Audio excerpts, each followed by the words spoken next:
തമിഴ്നാട്ടിലെ മധുരയിൽ നിന്ന് ഏകദേശം 12 കിലോമീറ്റർ മാറി വൈഗ നദിയോട് ചേർന്ന് ഒരു ചെറിയ ഗ്രാമമുണ്ട്. കീഴടി എന്നാണ് ആ ഗ്രാമത്തിൻ്റെ പേര്. കുറേയധികം വർഷങ്ങളായി ആളുകൾ താമസിക്കുന്ന ഒരു ഗ്രാമമാണ്. വീട് നിർമ്മിക്കുന്നതിന് വേണ്ടിയും കിണർ നിർമ്മാണത്തിനുമൊക്കെ അവരവിടെ വലിയ ഗർത്തങ്ങളുണ്ടാക്കി. ആ കുഴികളിൽ നിന്നൊക്കെ വളരെയധികം പഴക്കം ചെന്നിട്ടുള്ള പ്രാചീന വസ്തുക്കളാണ് അവർക്ക് ലഭ്യമായത്. ചില ആളുകൾക്കൊക്കെ മൺപാത്രങ്ങൾ ലഭിച്ചു. ആ മൺപാത്രങ്ങളിലൊക്കെ വളരെ പഴയ കാലത്ത് എപ്പോഴോ എഴുതിയിരുന്ന പല ലിഖിതങ്ങളും അവർക്ക് കണ്ടെടുക്കാൻ സാധിച്ചു.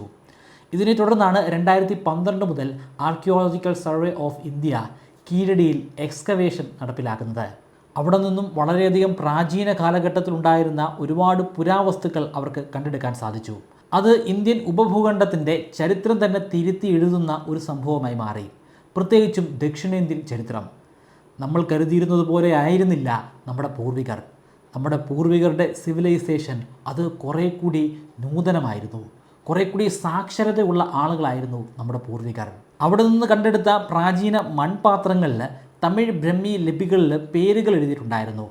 ആദൻ, കുവിരൻ എന്ന രീതിയിലുള്ള പേരുകളാണ് അതിൽ എഴുതിയിരിക്കുന്നത്. സിന്ധു നദീതട സംസ്കാരത്തിൻ്റെ ഭാഗമായി നമ്മൾ കണ്ടെത്തിയിട്ടുള്ള പുരാവസ്തുക്കളിൽ വ്യത്യസ്തമായിട്ടുള്ള കുറേയധികം സിംബലുകൾ നമുക്ക് കാണാൻ സാധിക്കും. അതേ രീതിയിലുള്ള അല്ലെങ്കിൽ അതിൻ്റെ സമാനമായിട്ടുള്ള സിംബലുകൾ നമുക്ക് കീഴടി എക്സ്കവേഷനിൽ നിന്ന് കണ്ടെത്തിയിട്ടുള്ള പുരാവസ്തുക്കളിലും കാണാൻ സാധിക്കും. അതർത്ഥമാക്കുന്നത് കീഴടിയിലുണ്ടായിരുന്ന ആളുകൾ, അവരുടെ മുൻഗാമികൾ, അത് ഇൻഡസ് വാലി സിവിലൈസേഷൻ്റെ ഭാഗമായിട്ടുണ്ടായിരുന്ന ആളുകളായിരുന്നു. ഇൻഡസ് വാലി സിവിലൈസേഷൻ ഏത് കാലഘട്ടത്തിലാണ് ഇല്ലാതെ ആയതെന്ന് കൃത്യമായിട്ട് നമുക്ക് പറയാൻ സാധിക്കില്ല. എന്നാൽ ഏതാണ്ട് 1500 BC മുതൽ 1900 BC വരെയുള്ള കാലഘട്ടത്തിലിടയിൽ എപ്പോഴോ ആണ് അത് പൂർണ്ണമായിട്ടും ഇല്ലാതെയായത്. പിന്നീട് കീഴടി സിവിലൈസേഷൻ ആരംഭിക്കുന്നത് കുറേ കൂടി വർഷങ്ങൾ കഴിഞ്ഞിട്ടാണ്. നിലവിലുള്ള പഠനങ്ങളുടെ അടിസ്ഥാനത്തിൽ, കാർബൺ ഡേറ്റിംഗ് അനാലിസിസുകളുടെ അടിസ്ഥാനത്തിൽ 600 BC മുതൽ ഏകദേശം 500 CE അല്ലെങ്കിൽ 500 AD വരെയുള്ള കാലഘട്ടത്തിൽ കീഴടിയിൽ സിവിലൈസേഷൻ ഉണ്ടായിരുന്നു. സിന്ധു നദീതട സംസ്കാരത്തിൻ്റെ ഏറ്റവും മികച്ച മേന്മയായിട്ട് നമ്മൾ ചൂണ്ടിക്കാണിക്കുന്നത് അവിടുത്തെ നഗരാസൂത്രണമാണ്. എന്നാൽ അതിനേക്കാൾ മികച്ച നഗരാസൂത്രണമാണ് കീഴടിയിൽ കാണാൻ കഴിയുന്നത്. അവിടെ അഗ്നിയിൽ ഉണ്ടാക്കിയെടുത്തിരിക്കുന്ന മൺകല്ലുകൾ ഉപയോഗിച്ചിട്ടാണ് കെട്ടിടങ്ങൾ നിർമ്മിച്ചിരിക്കുന്നത്. അതേ കല്ലുകൾ തന്നെ ഉപയോഗിച്ചിട്ട് അവർ മതിലുകൾ ഉപയോഗിച്ച് ഓരോ കെട്ടിടങ്ങളെയും വേർപെടുത്തിയിട്ടുമുണ്ട്. കെട്ടിടങ്ങൾ എന്ന് പറയുമ്പോൾ വളരെയധികം വലിപ്പമേറിയിട്ടുള്ള കെട്ടിടങ്ങൾ പോലും അവിടെ നിന്ന് കണ്ടെടുക്കാൻ സാധിച്ചിട്ടുണ്ട്. ഓരോ വീടുകളിലും ഉണ്ടാകുന്ന അല്ലെങ്കിൽ ഓരോ വ്യാവസായിക സ്ഥാപനങ്ങളിലും ഉണ്ടാകുന്ന അഴുക്ക് വസ്തുക്കൾ അല്ലെങ്കിൽ അവിടുത്തെ മലിനജലം ഒഴുക്കി വിടാനും അതിനെ കൃത്യമായിട്ട് ഒരു കനാലിലൂടെ മറ്റൊരു കുളത്തിലേക്ക് എത്തിക്കാനുമായിട്ട് പ്രത്യേക തരത്തിലുള്ള ടണലുകൾ അവർ നിർമ്മിച്ചിട്ടുണ്ടായിരുന്നു. അതിനുപരിയായി എല്ലാ വീടുകളിലും എല്ലാ പ്രധാനപ്പെട്ട കെട്ടിടങ്ങളിലേക്കും ശുദ്ധജലം എത്തിക്കുന്നതിൻ്റെ ഭാഗമായിട്ടും പ്രത്യേകം കനാലുകൾ ഇവർ നിർമ്മിച്ചിട്ടുണ്ട്. കീഴടിയിലുള്ള ആളുകൾ കൃഷി കൊണ്ട് മാത്രം ഉപജീവനം നടത്തിയിരുന്ന ആളുകളല്ല. അവർ ധാരാളമായി വ്യാവസായിക ശാലകൾ നിർമ്മിച്ചിട്ടുണ്ടായിരുന്നു. മൺകട്ടകൾ നിർമ്മിക്കുന്ന വ്യാവസായിക ശാലകൾ, സ്വർണ്ണപാത്രങ്ങൾ അല്ലെങ്കിൽ സ്വർണം കൊണ്ടുണ്ടാക്കുന്ന വസ്തുക്കൾ നിർമ്മിക്കുന്ന വ്യാവസായിക ശാലകൾ, മുത്തുകൾ നിർമ്മിക്കുന്ന വ്യാവസായിക ശാലകൾ, ഇരുമ്പ് കൊണ്ടുള്ള ആയുധങ്ങൾ നിർമ്മിക്കുന്ന വ്യാവസായിക ശാലകൾ, എന്തിനേറെ പറയണം അസ്ഥികൾ കൊണ്ടുപോലും അവർ വ്യത്യസ്തമായിട്ടുള്ള പല ഉപകരണങ്ങളും നിർമ്മിച്ചിട്ടുണ്ടായിരുന്നു. അവർ അനവധി കളിക്കോപ്പുകൾ നിർമ്മിക്കുമായിരുന്നു. ഇതിലേറ്റവും വിചിത്രമായിട്ടുള്ള കാര്യം, അവർ കളിക്കോപ്പുകളായിട്ട് ഉപയോഗിച്ചിരുന്നതിൽ പലതും അസ്ഥികൾ കൊണ്ടുണ്ടാക്കിയിട്ടുള്ള കളിക്കോപ്പുകളായിരുന്നു എന്നതാണ്. ഉദാഹരണമായിട്ട് പകിട അവർ കളിച്ചിരുന്നു. ആ പകിട കളിക്കാനായിട്ട് അവർ ഉപയോഗിച്ചിരുന്ന പകിട അത് അസ്ഥി കൊണ്ടുള്ള പകിടയാണ്. അവർ നിർമ്മിച്ചിട്ടുള്ള മൺപാത്രങ്ങൾ മാത്രമല്ല കീഴടിയിൽ നിന്ന് കണ്ടെത്തിയിട്ടുള്ളത്. റോമക്കാർ നിർമ്മിച്ചിട്ടുള്ള അവരുടെ സിംബലുകൾ കൊത്തിവെച്ചിട്ടുള്ള മൺപാത്രങ്ങളും കണ്ടെടുക്കാൻ സാധിച്ചിട്ടുണ്ട്. ഇത് സൂചിപ്പിക്കുന്നത് പ്രാചീന കാലഘട്ടത്തിൽ റോമക്കാരുമായിട്ട് നടത്തിയിട്ടുള്ള വ്യാപാരമാണ്. നേരിട്ട് കീഴടി വ്യാപാരം നടത്തിയിട്ടില്ല. ആ വ്യാപാരം നടത്തിയിരിക്കുന്നത് നമ്മുടെ കേരളത്തിൻ്റെ ഭാഗമായിട്ടുണ്ടായിരുന്ന മുസീരിസ് പോർട്ട് വഴിയാണ്. മുസീരിസിൽ നടത്തിയിട്ടുള്ള എക്സ്കവേഷനിലൂടെ അനേകം റോമൻ നാണയങ്ങൾ മുൻകാലങ്ങളിൽ നമുക്ക് കണ്ടെടുക്കാൻ സാധിച്ചിട്ടുണ്ട്. ഈ മുസീരിസ് വഴി ആയിരിക്കണം കീഴടിയിൽ ഈ പറയപ്പെടുന്ന വസ്തുക്കളൊക്കെ എത്തിച്ചേർന്നത്. 600 BC എത്തിച്ചേർന്നുവെന്നല്ല, 600 BC മുതലാണ് കീഴടി എന്ന് പറയുന്ന ആ സിവിലൈസേഷൻ ആരംഭിക്കുന്നത്. എന്നാൽ പിന്നീടുള്ള കാലഘട്ടങ്ങൾ അവർ റോമക്കാരുമായിട്ട് മുസീരിസ് വഴി വ്യാപാരം നടത്തിയിട്ടുണ്ട്. ഈജിപ്ഷ്യൻ സിവിലൈസേഷനിൽ നിന്നും മെസപ്പൊട്ടോമിയൻ സിവിലൈസേഷനിൽ നിന്നും ഇൻഡസ് വാലി സിവിലൈസേഷനിൽ നിന്നുമൊക്കെ നമ്മൾ കണ്ടെത്തിയിട്ടുള്ളതുപോലെയുള്ള വലിയ ആരാധനാലയങ്ങളൊന്നും നമുക്ക് കീഴടിയിൽ നിന്ന് കണ്ടെത്താൻ സാധിച്ചിട്ടില്ല. ആരാധനാലയങ്ങളോ അല്ലെങ്കിൽ പ്രാർത്ഥനയ്ക്ക് വേണ്ടിയുള്ള പ്രത്യേക മുറികളോ അറകളോ ഒന്നും അവിടെ നിന്ന് കണ്ടെത്തിയിട്ടില്ല. എന്തിനേറെ പറയണം, ആരാധിക്കാൻ വേണ്ടി ഉപയോഗിക്കുന്ന ഒരു തരത്തിലുള്ള വിഗ്രഹങ്ങളും നമ്മൾ കണ്ടെത്തിയിട്ടില്ല. ടെറാക്കോട്ട് കൊണ്ട് നിർമ്മിച്ചിട്ടുള്ള ചില വിഗ്രഹങ്ങളൊക്കെ ഉണ്ട്, എന്നാൽ അത് ഒരു കാരണവശാലും പ്രാർത്ഥനയ്ക്ക് വേണ്ടി ഉപയോഗിച്ചിട്ടുള്ള വിഗ്രഹങ്ങളായിരുന്നില്ല. വ്യാപാരവുമായിട്ടും കലയുമായിട്ടും അല്ലെങ്കിൽ കളിപ്പാട്ട നിർമ്മാണവുമായിട്ടും ഒക്കെ ബന്ധപ്പെട്ടിട്ടാണ് ഇത്തരത്തിൽ ടെറാക്കോട്ട് പ്രതിമകൾ അവർ നിർമ്മിച്ചിട്ടുണ്ടായിരുന്നത്. കീഴടിയിൽ നിന്ന് നമുക്ക് മതവുമായി ബന്ധപ്പെട്ടിട്ടുള്ള ഒരു ചെറിയ സിമ്പൽ പോലും കണ്ടെത്താൻ സാധിച്ചിട്ടില്ല. ഇതൊക്കെ ചൂണ്ടിക്കാണിക്കുന്നത് ആ കാലഘട്ടത്തിലുണ്ടായിരുന്ന കീഴടിയിലെ ആളുകൾ, അതായത് നമ്മുടെ മുൻഗാമികൾ, അവർ പ്രധാനമായിട്ടും ശ്രദ്ധ പുലർത്തിയിരുന്നത് വ്യാവസായിക ശാലകളിലും കലകളിലും അതുപോലെ കൃഷി രീതികളിലുമൊക്കെ ആയിരുന്നു. അവരുടെ ജീവിതം സുഖകരമായിട്ട് മുന്നോട്ട് കൊണ്ടുപോവുക എന്നതായിരുന്നു അവരുടെ പ്രധാനപ്പെട്ട ലക്ഷ്യം. അതേസമയം ഒരു വിഭാഗം ഗവേഷകർ പറയുന്നത് അവർ ഒരു മതത്തിൻ്റെയും ഭാഗമായിരുന്നില്ലെങ്കിൽ പോലും അവർ അവിശ്വാസികളായിരുന്നു എന്ന് നമുക്ക് പറയാൻ സാധിക്കില്ലെന്നാണ്. അവർക്ക് വിശ്വാസം ഉണ്ടായിരിക്കാം, എന്നാൽ അത് അത്ര തീവ്രമൊന്നുമായിരുന്നില്ല. അവർ ഒട്ടും ഓർത്തഡോക്സ് വിശ്വാസികളായിരുന്നില്ല. അക്കൂട്ടത്തിൽ ഒരു രീതിയിലുള്ള ആരാധനാ പ്രക്രിയകളും നടത്താത്ത ആളുകൾ പോലും ജീവിച്ചിരുന്നിട്ടുണ്ടായിരിക്കാം. അവർ പ്രധാനമായിട്ടും ആരാധിച്ചിരുന്നത് നേച്ചറിനെ ആയിരിക്കാം, അല്ലെങ്കിൽ പ്രകൃതിയായിരിക്കാം. പുഴയും സൂര്യനെയും പ്രകൃതിയെയും മഴയും ഒക്കെ അവർ ആരാധിച്ചിട്ടുണ്ടായിരിക്കാം. അത്തരത്തിലുള്ള ആരാധനകൾക്ക് അവർക്ക് ഒരു രീതിയിലുള്ള ക്ഷേത്രത്തിൻ്റെയും ആവശ്യമില്ല. കാരണം അവർ കാണുന്ന ഈ പ്രകൃതി തന്നെ അവരുടെ മുൻപിൽ ദൈവമാണ്. ആ പ്രകൃതിയെ പരിപാലിക്കുന്നതിലൂടെയാണ് അവർ അവരുടെ ആരാധന നടപ്പിലാക്കിയിരുന്നത്. മറ്റൊരു വിഭാഗം ഗവേഷകർ പറയുന്നത് ഇവർ ആരാധിച്ചിരുന്നത് ഇവരുടെ പൂർവികരെയാണെന്നാണ്. ഇവരുടെ മരിച്ചു പോയിട്ടുള്ള ആളുകളെ മാത്രം ഓരോ വീടുകൾ കേന്ദ്രീകരിച്ച് ഇവർ ആരാധിച്ചിരുന്നു. മരിച്ചു പോയവർ എന്ന് പറയുമ്പോൾ ഒരു വീടിന് മാത്രമാണ് അവർ ദൈവമായി മാറുന്നത്, അല്ലെങ്കിൽ ആരാധനാ പാത്രമായി മാറുന്നത്. അല്ലാതെ ഒരു നാടിന് മൊത്തത്തിൽ അവർ ആരാധനാ പാത്രമായി മാറുന്നില്ല. ഓരോ വീട്ടിലുള്ള ആളുകൾക്കും അവരുടെ വീട്ടിൽ മുൻകാലങ്ങളിൽ ജീവിച്ചിരുന്ന ആളുകളെയാണ് അവർ ആരാധിച്ചിരുന്നത്. ഇതിൽ നിന്ന് തീർത്തും വ്യത്യസ്തമായിട്ടുള്ള കാര്യങ്ങളാണ് സംഘഗ്രന്ഥങ്ങളിൽ നിന്ന് നമുക്ക് മനസ്സിലാക്കാൻ സാധിക്കുന്നത്. കീഴടി എക്സ്കവേഷനിലൂടെ നമുക്ക് പ്രാചീന കാലത്തിലെ ആ വസ്തുക്കളൊക്കെ കണ്ടെടുക്കാൻ സാധിച്ചത് ഈ അടുത്ത കാലത്ത് മാത്രമാണ്.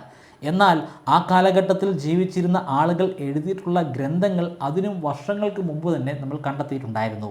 എന്നാൽ ആ ഗ്രന്ഥങ്ങൾ വായിക്കുന്ന സമയത്ത്, അല്ലെങ്കിൽ ആദ്യമായിട്ട് കിട്ടുന്ന സമയത്ത് അവരുടെ അവശേഷിപ്പുകൾ അല്ലെങ്കിൽ അവർ ഉപയോഗിച്ചിരുന്ന വസ്തുക്കളോ അവരുടെ കെട്ടിടങ്ങളോ പട്ടണങ്ങളോ കണ്ടെടുക്കാൻ നമുക്ക് സാധിച്ചിരുന്നില്ല.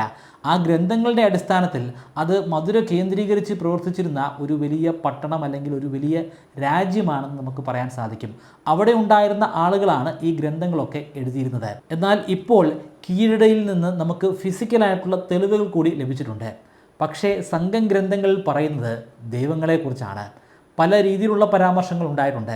മുരുകനെക്കുറിച്ചുള്ള പരാമർശമുണ്ട്, വിഷ്ണുവിനെക്കുറിച്ചുള്ള പരാമർശമുണ്ട്, ഇന്ദ്രനെക്കുറിച്ചുള്ള പരാമർശമുണ്ട്. പക്ഷേ ഈ സംഘഗ്രന്ഥങ്ങളിൽ പറയുന്ന ഒരു ദൈവത്തിനും ഒരു രീതിയിലുള്ള വിഗ്രഹങ്ങളോ സിംബലുകളോ ക്ഷേത്രങ്ങളോ ഇല്ലെന്ന് ഇപ്പോൾ നമ്മൾ മനസ്സിലാക്കുന്നു. അതിൻ്റെ അർത്ഥം അതൊക്കെ ആ ഗ്രന്ഥങ്ങളുടെ ഭാഗമായിട്ട് മാത്രം നിലനിന്നിരുന്നു എന്നായിരിക്കാം. നമുക്കത് കൃത്യമായിട്ട് ഉറപ്പുവരുത്താൻ സാധിക്കില്ല. പക്ഷേ ഇവിടെ നമ്മൾ കൂട്ടി വായിക്കേണ്ട ചില കാര്യങ്ങളുണ്ട്. വിഷ്ണു, ഇന്ദ്രൻ, മുരുകൻ എന്നൊക്കെ പറയുന്നത് ശരിക്കും വേദങ്ങളിലൂടെ അല്ലെങ്കിൽ വേദങ്ങൾക്ക് ശേഷം ഉണ്ടായിട്ടുള്ള ക്യാരക്ടറുകൾ അല്ലെങ്കിൽ ദൈവങ്ങളാണ്, അല്ലെങ്കിൽ ദൈവസങ്കല്പങ്ങളാണ്. ആ ദൈവസങ്കല്പങ്ങൾ ഗംഗാ നദിയുടെ തീരങ്ങളിൽ ഉണ്ടായിട്ടുണ്ടായിരുന്ന സിവിലൈസേഷൻ്റെ ഭാഗമായിട്ടാണ് വളർന്നു വന്നത്. അവിടെ നിന്ന് വളരെയധികം ദൂരമുണ്ട് കീഴടിയിലേക്ക്. പിന്നെ എങ്ങനെയാണ് അവിടുത്തെ ദൈവങ്ങൾ കീഴടിയിലുണ്ടായിരുന്ന ആളുകളുടെ സംഘം ഗ്രന്ഥങ്ങളിൽ എത്തിച്ചേർന്നത്? വ്യാപാര ബന്ധങ്ങൾ ആ കാലഘട്ടത്തിൽ നടന്നിട്ടുണ്ടായിരിക്കാം. അതിലൂടെ അവിടെ നിന്നും പല അറിവുകൾ വാമൊഴിയായിട്ട് ഇവിടെ എത്തിച്ചേർന്നിട്ടുണ്ടായിരിക്കാം.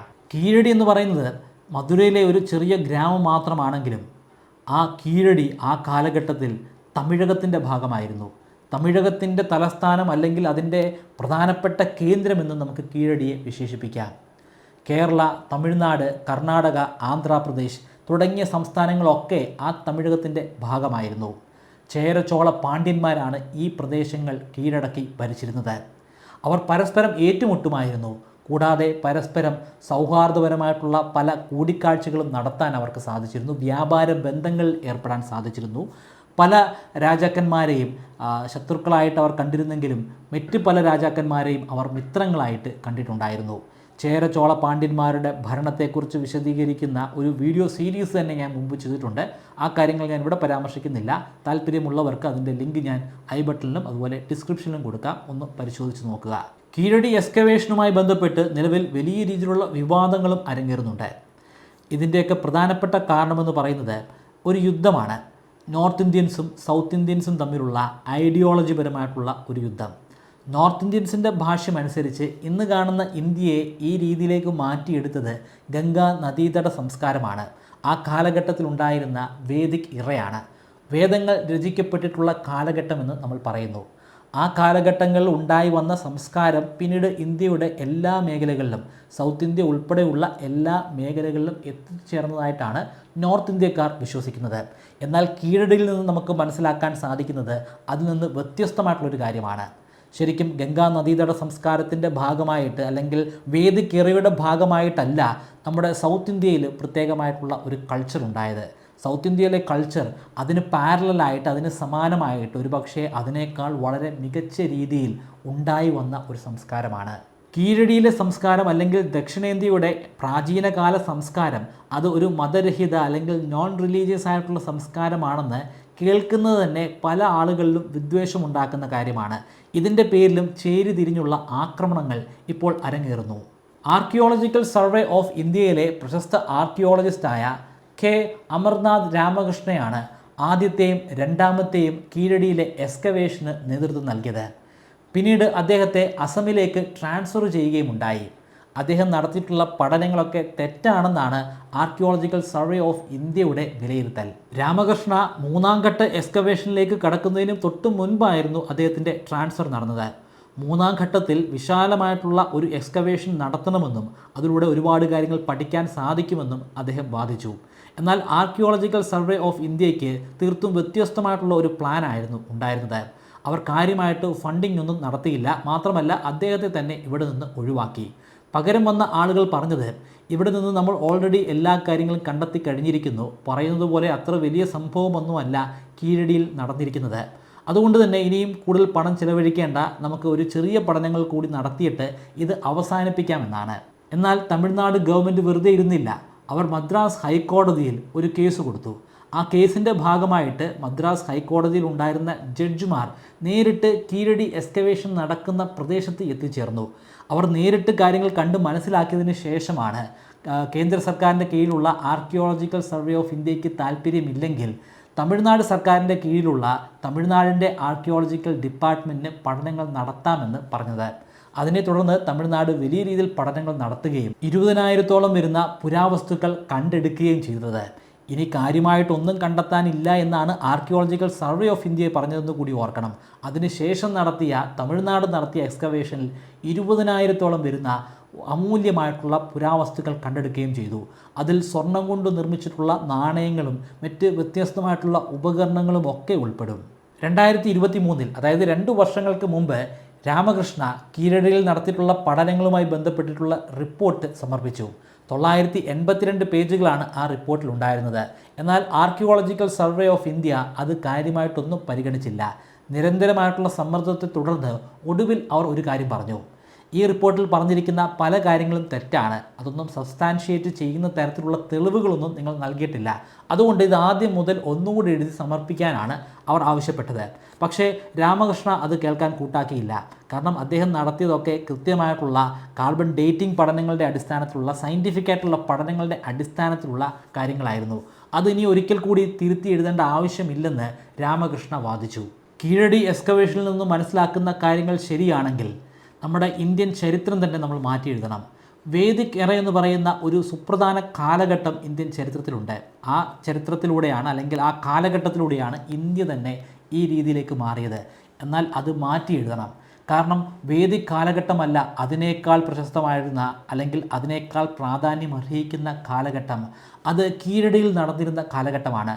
രണ്ടും ഏതാണ്ട് സമാനമായിട്ടുള്ള കാലഘട്ടങ്ങളിലാണ് നിലനിന്നിരുന്നത് കൂടി നമ്മൾ മനസ്സിലാക്കണം. കീഴടിയിലെ കാലഘട്ടങ്ങളിൽ ശരിക്കും കൃത്യമായിട്ടുള്ള ലിപി ഉണ്ടായിരുന്നു. ആ ലിപി ഉപയോഗിച്ച് അവർ പുസ്തകങ്ങൾ എഴുതിയിരുന്നു. കൂടാതെ അവർ നിർമ്മിച്ച മൺപാത്രങ്ങളിലും മറ്റും അവർ അക്ഷരങ്ങൾ കോറിയിട്ടിട്ടുണ്ടായിരുന്നു. അതിൻ്റെ അടിസ്ഥാനത്തിൽ പറയുകയാണെങ്കിൽ വേദങ്ങളല്ല ആദ്യം രചിക്കപ്പെട്ടത്, അത് സംഘകാല കൃതികളാണ്, അല്ലെങ്കിൽ അതിനും തൊട്ട് മുൻപ് അവരുടെ മൺപാത്രങ്ങളിലും മറ്റും എഴുതി വച്ചിരുന്ന വാക്കുകളാണ്. ആദ്യകാല വേദഗ്രന്ഥമായി പറയുന്ന ഋഗ്വേദം എഴുതിയത് 6th സെഞ്ച്വറി BCE അല്ലെങ്കിൽ 600 BCയിലാണെന്ന് ഒരു കൂട്ടം ആളുകൾ പറയുന്നുണ്ട്.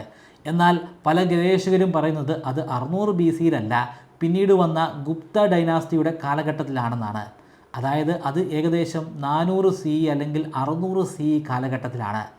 അങ്ങനെയാണെങ്കിൽ അതിനേക്കാളൊക്കെ ഒരുപാട് വർഷങ്ങൾക്ക് മുൻപ് തന്നെ ഇവിടെ സംഘഗ്രന്ഥങ്ങളുണ്ടായിരുന്നു. ഋഗ്വേദം എഴുതുന്നതിന് മുൻപ് തന്നെ ശരിക്കും അത് നിലവിലുണ്ട്. എന്നാൽ അത് ഒരു എഴുതിയ പുസ്തകത്തിൻ്റെ രൂപത്തിലായിരുന്നില്ല, അല്ലെങ്കിൽ ഒരു ഗ്രന്ഥത്തിൻ്റെ രൂപത്തിലായിരുന്നില്ല, മറിച്ച് വാമൊഴിയുടെ രൂപത്തിലായിരുന്നു. ആളുകൾ പരസ്പരം അങ്ങോട്ടും ഇങ്ങോട്ടും പറഞ്ഞ് തലമുറകളോളം കൈമാറിയിട്ടുള്ള കാര്യങ്ങളാണ് പിന്നീട് ഋഗ്വേദമായിട്ടും മറ്റു വേദങ്ങളായിട്ടും ഒക്കെ എഴുതിയത്. വേദങ്ങൾ എഴുതുന്നതിനും വർഷങ്ങൾക്ക് മുൻപ് തന്നെ പല തലമുറകളിലൂടെ കൈമാറി വന്നിട്ടുള്ള അറിവായതുകൊണ്ട് അത് ഒരൊറ്റ വ്യക്തി എഴുതിയതാണെന്ന് നമുക്ക് പറയാൻ സാധിക്കില്ല. ഒരുപാട് ആളുകളിലൂടെ കടന്നു വന്നിട്ടുള്ള കാര്യങ്ങളാണ്. അതിൽ പൂർണ്ണമായിട്ടും യാഥാർത്ഥ്യമായിട്ടുള്ള കാര്യങ്ങളുണ്ടെന്നും പറയാൻ സാധിക്കില്ല. കാരണം അനവധി ആളുകളിലൂടെ കൈമാറി വരുമ്പോൾ അതിൽ ഓരോ ആളുകളുടെയും കോൺട്രിബ്യൂഷൻ ഉണ്ടായിരിക്കും. അവർ അത് കുറേ കൂടെ ഫിക്ഷണലാക്കി മാറ്റുന്നതാണ്. ഋഗ്വേദത്തിൽ പരാമർശിച്ചിരിക്കുന്ന പല കാര്യങ്ങളും ശരിക്കും അരങ്ങേറിയത് ഇന്ത്യയിലല്ല എന്നതാണ് യാഥാർത്ഥ്യം. അത് അഫ്ഗാനിസ്ഥാൻ, ഇറാൻ മേഖലകൾ അരങ്ങേറിയിട്ടുള്ള സംഭവ വികാസങ്ങളാണ്. അവിടെ ഒഴുകിയിരുന്ന നദികളുമൊക്കെയാണ് ആ ഋഗ്വേദത്തിൻ്റെ ഭാഗമായിട്ട് മാറുന്നത്. മുമ്പ് വേദിക് ഇറയെക്കുറിച്ച് അല്ലെങ്കിൽ വേദ കാലഘട്ടത്തെക്കുറിച്ച് വളരെ ഡീറ്റെയിൽ ആയിട്ടുള്ള ഒരു വീഡിയോ ഞാൻ ചെയ്തിരുന്നു. തെളിവുകളുടെ അടിസ്ഥാനത്തിൽ അത് എങ്ങനെയാണ് എഴുതിയിരുന്നതെന്നും അവിടെ നടന്നിരുന്ന സംഭവ വികാസങ്ങൾ എന്തൊക്കെയാണെന്നും ഒക്കെ ഞാനതിൽ വിശദീകരിച്ചിട്ടുണ്ട്. താല്പര്യമുള്ളവർക്ക് വേണ്ടി അതിൻ്റെ ലിങ്ക് ഞാൻ ഐ ബട്ടണിലും അതുപോലെ ഡിസ്ക്രിപ്ഷനിലും കൊടുക്കാം. നിങ്ങൾക്ക് ഞാനൊരു 25 മെമ്മറി ട്രിക്കുകൾ പറഞ്ഞു തരാം. ഈ മെമ്മറി ട്രിക്കുകൾ ഉപയോഗിച്ച് എത്ര കടുകട്ടിയായിട്ടുള്ള വിഷയങ്ങളും വളരെ ഈസി ആയിട്ട് പഠിക്കാനും അത് ദീർഘനാളത്തേക്ക് നിങ്ങളുടെ ഓർമ്മശക്തിയിൽ സൂക്ഷിക്കാനും സാധിക്കുന്നതാണ്.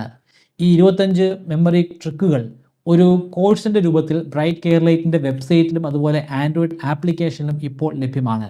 3000 രൂപയാണ് ഈ കോഴ്സിൻ്റെ ഫീ. എന്നാൽ നിങ്ങൾ ഇപ്പോൾ രജിസ്റ്റർ ചെയ്യുകയാണെങ്കിൽ 20% ഡിസ്കൗണ്ട് ലഭിക്കുന്നതാണ്. അതിനുവേണ്ടി സ്ക്രീനിൽ കാണുന്നത് പോലെ മെമ്മറി 20 എന്ന പ്രൊമോ കോഡ് ഉപയോഗിക്കുക. ഡിസ്ക്രിപ്ഷനിലും ഫസ്റ്റ് കമൻറ്റിലും ഞാൻ ലിങ്ക് കൊടുക്കുന്നുണ്ട്. താല്പര്യമുള്ളവർ ഇപ്പോൾ തന്നെ രജിസ്റ്റർ ചെയ്യുക.